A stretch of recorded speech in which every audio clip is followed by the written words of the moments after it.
This is Jose Alberto Pepe Mujica Cordano, or just Jose Cordano for short. He is the former president of Uruguay. While in the position as president of the country, Jose Cordano lived in an old cottage in the countryside. Even though he could have been chauffeured, he chose to drive his old model light blue Volkswagen Beetle from his home to work and back again. Jose Cordano gave 90% of his salary to charities that directly helped people in need. When he left office, he even refused his pension, hoping that the state would have better use for it to help others. No one in the world has ever seen a leader of a country choose to live as simple as everyone else. Jose Cordano was there to serve, not to gratify himself with luxury.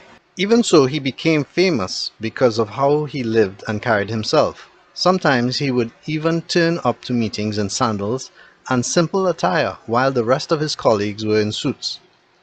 All of this made Jose Cordano's light blue Volkswagen Beetle world famous. So when he left office, he was offered US $1 million for it. However, Jose Cordano turned it down, saying he would much rather use his car to carry his three-legged dog instead. While many could debate the quality of his past and politics, one thing no one could question was his temperance. Meet Mark Rutte. He has been the Prime Minister of the Netherlands since 2010. While he could use a luxury car to sit in and be chauffeured, he chooses to ride a bicycle to work while dressed in a suit. When I was in England, I used to ride a bicycle in a suit for many miles. It is not such an easy task, but it gets you to where you are going. One great thing about it is you are right there with the people. They see you and you see them. Mark Rutte experienced the same. When asked about it, he said he chose to relieve some of the congestion of traffic people face and help the environment. While I cannot rate Mark Rutte's leadership or past decisions, no one can argue with his temperance on this point.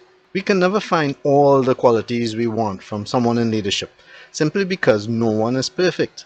However, I can assure you that people do observe that if anything is asked from leadership, then it is expected that it counts for all.